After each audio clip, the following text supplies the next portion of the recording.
Mga residente sa isla sa Hilutungan, lungsod sa Cordova, usa ka semana ng way supply sa kuryente. Matod sa mga residente sa dapit, nahunong ang libreng krudo sa ilang generator set, human mapildi ang kapitan nga kaalyado sa mayor. Ani ang report.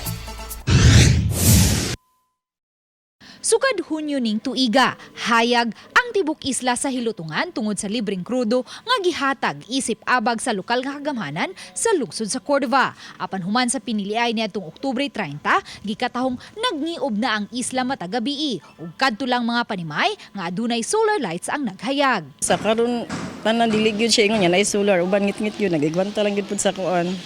Lapaneria, pero dili gyud nam lain jud kay ngit-ngit. Kana jud ang kuan kan magmandar ng generator kay makatan-am kag mga balita ba.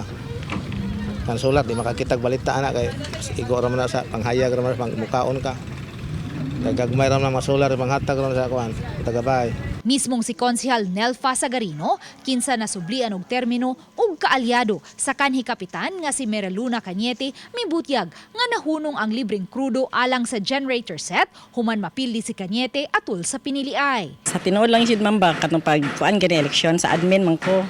Then sa among meeting na ang kanang agi ra gig support pud sa mayor sa barangay captain nga kanang admin nga kung makadaog siya padayon jud ang free nga libre nga suga nga siga until 2025. Sa telephone interview, gipasabot ni Cañete nga kutob lang yun niadtong Pizza 30 ang abag nga gihatag sa munisipyo alang kanila aron sila makalibre og krudo. Siya mismo ang nangayo ni ini sa mayor, human matod pa dili pa igo ang budget sa barangay nga isubsidize sa tag 20 pesos nga amutan sa krudo matag panimay sa isla. Moro yun ang istorya ni Mayor nga iyang ilibre taman sa Pizza 30 sa Oktubre kay ang katong Pizza 30 sa Oktubre na dito siya funds intended para ato ra nga pila ka buwan na malibre.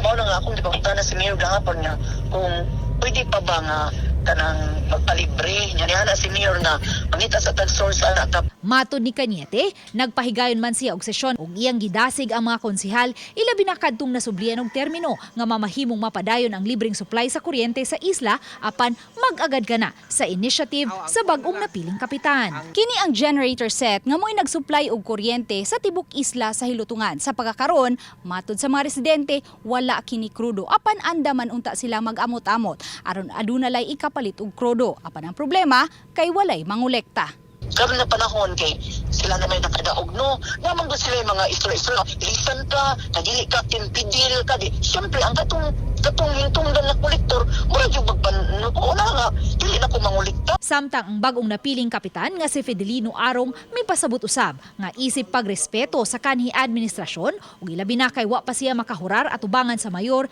hinungdan nga wa una siya manginlabot. Kung ang plano makapabalik mo ko og pasiga. Pero naglingkod gid ako sa December. Sa karon iya pa moron panahon, di gid ko pwede nga musapaw siyang obligasyon ngano kay dili pa mugod ako ang panahon nga ako pa naglingkod. Gawas pa maglikay po ko sa mga istorya nga dili maayo ako madungog. Sa pagkakutlo ning balita, giswayan namo pagkuha ang habig ni Cordova Mayor Cesar Didoy Suwan apan wa kini motubag sa among gipadang nga mensahe ngadto kaniya. Uban ni Godfrey Relian, duwa na ron na GMA Regional TV Live.